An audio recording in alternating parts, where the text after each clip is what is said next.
এই মাদারবোর্ডটা হচ্ছে এমএসআই এর মাদারবোর্ড এবং এটার মডেলটা হচ্ছে B450। এই মাদারবোর্ডের নো ডিসপ্লে প্রবলেম মাদারবোর্ডটা ছিল, কিন্তু এখন আপনার ডিসপ্লেটা কিন্তু একদম ঠিকঠাক অবস্থাতে আছে এবং এটার মডেল দেখেন B450A Pro Max এবং পরে যেই নাম্বারটা আছে সেটা হলো মাদারবোর্ডের পার্ট নাম্বার। এই মাদারবোর্ডগুলোর বেশিরভাগ প্রবলেমটা হয় সেটা হলো ভিআরএম সেকশনে ভোল্টেজটা বন্ধ হয়ে যায়। এটা হলো ভিআরএম চিপ নাম্বার হলো RT8894A।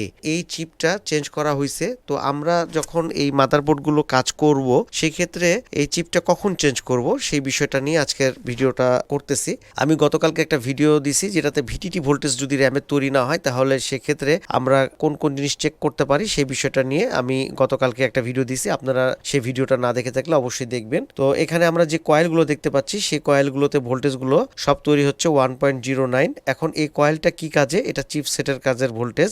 এইভাবে ভোল্টেজগুলো আপনারা দেখতে পাবেন যে কোন ভোল্টেজটা কি কাজে লাগছে। এটা ভিডিডিপি ভোল্টেজ 1.1 এবং এটা হচ্ছে 1.8 ভোল্টেজের। এই ভোল্টেজগুলো থাকবে এবং সিপিইউ কোডটা যদি আমরা চেক করি এবং কোর আইসির কোন কোন পিনগুলো চেক করব সেই বিষয়টাও কথা বলবো। আসলে এমন ভাবে আছে, একটু ওই সাইড থেকে দেখাই আমরা যেন সিপিইউ কোরের আমি কোথায় প্রপটা রাখছি সেটা যেন আমরা দেখাতে পারি। এটা হলো আমি আপার মসফেট রাখছি, একটু ভোল্টেজটা দেখাবো 1.45। তো এটা হলো সিপিইউ কোর ভোল্টেজ এবং এই ভোল্টেজটা যদি তৈরি না হয় তাহলে কিন্তু আমরা মাদারবোর্ডে ডিসপ্লেটা পাবো না। এখন মাদারবোর্ডে ডিসপ্লে আছে, এই চিপটা কি করতে হয়েছে, এই চিপটা চেঞ্জ করতে হয়েছে। কোন জিনিসগুলো চেক করলে আপনারা চেক করার পরেও যদি সিপিইউ কোর ভোল্টেজটা তৈরি না হয় তাহলে আমরা চেঞ্জ করব সেই জিনিসটাই আজকের ভিডিওতে দেখানোর চেষ্টা করব। সেক্ষেত্রে আমি এই যে মাদারবোর্ডটাকে অফ করে দিচ্ছি। অফ করে দিয়ে আমি এই জায়গাটা টোটাল প্রসেসরটাও এখান থেকে সরাই নিচ্ছি। আমি প্রসেসরটা সরিয়ে নিয়ে এইটা হলো ভিআরএম চিপ। এই যে ক্যাপাসিটরগুলো আমরা দেখতে পাচ্ছি এটা হলো কয়েল এবং এগুলো হলো ইনপুট ক্যাপাসিটর। এই ইনপুট ক্যাপাসিটরদের 12 ভোল্ট আসে। এই 12 ভোল্টটা ইনপুট ক্যাপাসিটর হয়ে আপার মসফেট লোয়ার মসফেট হয়ে কয়েল হয়ে এই আউটপুট ক্যাপাসিটর হয়ে ভিকোর সেকশনে চলে আসে। এখন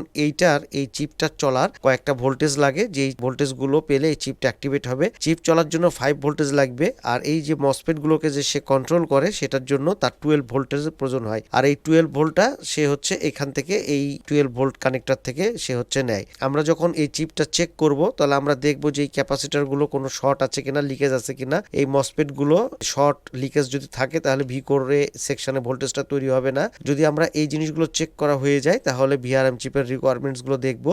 ভিআরএম চিপের রিকোয়ারমেন্টস গুলো বলতে আমরা দেখবো হচ্ছে এর এই চিপের হচ্ছে 12 ভোল্ট আসতেছে কিনা, 5 ভোল্ট আসছে কিনা এবং ফাইনালি অ্যানাবল আসছে কিনা। কারণ হচ্ছে এই অ্যানাবলটা যদি সে না পায় তাহলে চিপটা কাজ শুরু করবে না। এই মাদারবোর্ডের কিন্তু আমরা দেখতে পাচ্ছি যে মাদারবোর্ডের সিপিইউ কোর ভোল্টেজটা তৈরি হচ্ছে। তো আমি এখানে প্রসেসরটাকে আবারও আমি এখানে দিয়ে দিচ্ছি।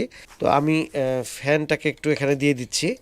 তো এখন আমি এইখান থেকে আমি দেখাবো যে আমরা সিপিইউ কোরের এখানে তারটাকে সরাই নিচ্ছি। সিপিইউ কোরের এই চিপের ভিআরএম চিপের আমরা কি কি জিনিস আমরা চেক করব। তো যেই জিনিসটা আপনাদেরকে বলতেছিলাম সেটা হচ্ছে যে আমরা দেখব 12 ভোল্ট, আমরা দেখব 5 ভোল্ট, আমরা দেখব অ্যানাবল। তো আমি এখন মাদারবোর্ডটাকে আবার অন করতেছি। খুব সহজে ভিআরএম চিপটাকে আপনি চেঞ্জ করবেন কি করবেন না সেটা কিন্তু এটা বের করা সম্ভব। তো আমরা এখন ভিআরএম চিপের পিনগুলো চেক করব। তো যেই জিনিসটা আমি আপনাদেরকে বলতেছিলাম যে 5 ভোল্ট চেক করব চিপ চলার জন্য। তো 5 ভোল্টটা হলো 2.2 রেজিস্টর। এই রেজিস্টরটা দিয়ে আপনার এই চিপে আসবে। সেটা হলো এখানে দেখেন, আমি যদি এখানে একটু ভালোভাবে দেখানোর চেষ্টা করি, এখানে আপনারা দেখতে পাচ্ছেন 2R2 লেখা আছে।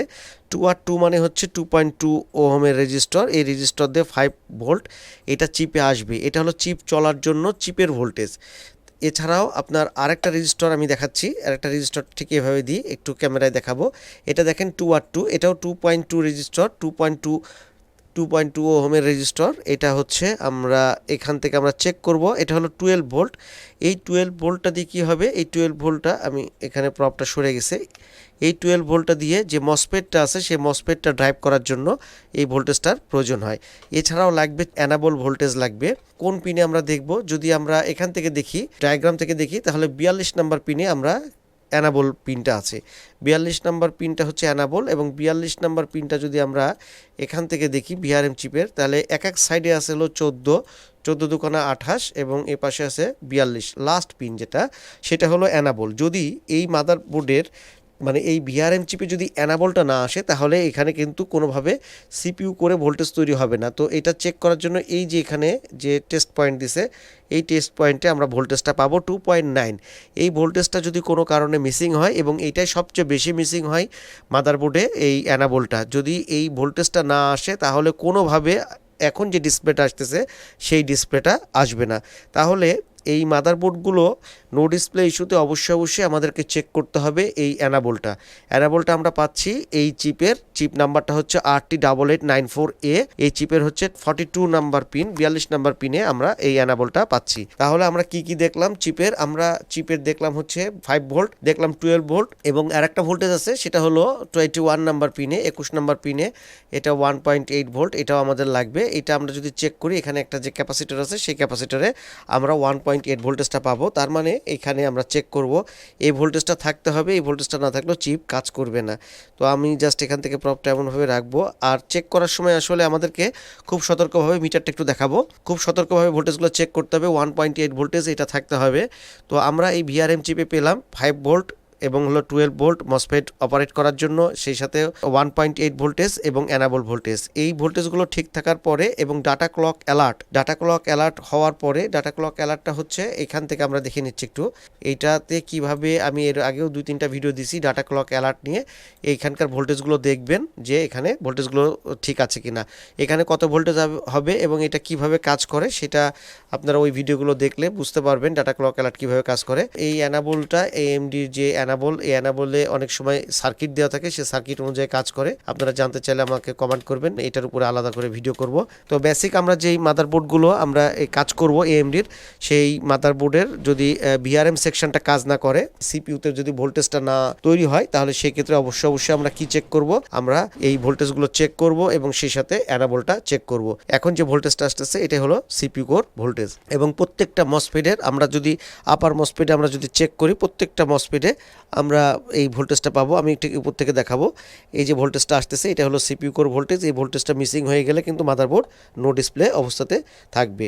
তো এই মাদারবোর্ডটা MSI এর B450, এই মাদারবোর্ডটা আমাদের কাছে আসছিল হচ্ছে গোপালগঞ্জ থেকে। এখানে মডেলটা দেওয়া আছে, মডেলটা আমরা এখান থেকেও দেখাতে পারবো, এখান থেকেও মডেলটা দেখানো যাবে। তো এই মাদারবোর্ডটা আমাদের কাছে আসছিল গোপালগঞ্জ থেকে। এই মাদারবোর্ডটা এখন আলহামদুলিল্লাহ ওকে আমরা পাঠিয়ে দেব। তো আজকের এই মাদারবোর্ড থেকে আপনাদের সাথে শেয়ার করলাম যে একটা ভিআরএম চিপের কোন পিনগুলো চেক করতে হয়। এটাই ছিল আজকের ভিডিও। তারপরেও এএমডি মাদারবোর্ডের যদি পাওয়ার সিকোয়েন্স নিয়ে আপনারা জানতে চান তাহলে অবশ্যই কমেন্ট করবেন। এরপরে ইনশাল্লাহ চেষ্টা করব এই এএমডি মাদারবোর্ডে, আপনারা যদি কমেন্ট করেন তাহলে এই মাদারবোর্ডের যে পাওয়ার সিকোয়েন্স সেই সিকোয়েন্সটা বলার জন্য। আজকের মতন ভিডিও থেকে এখানে বিদায় নিচ্ছি। সবাই ভালো থাকবেন সে আশায় আজকের মতন আল্লাহ হাফেজ, আসসালামু আলাইকুম।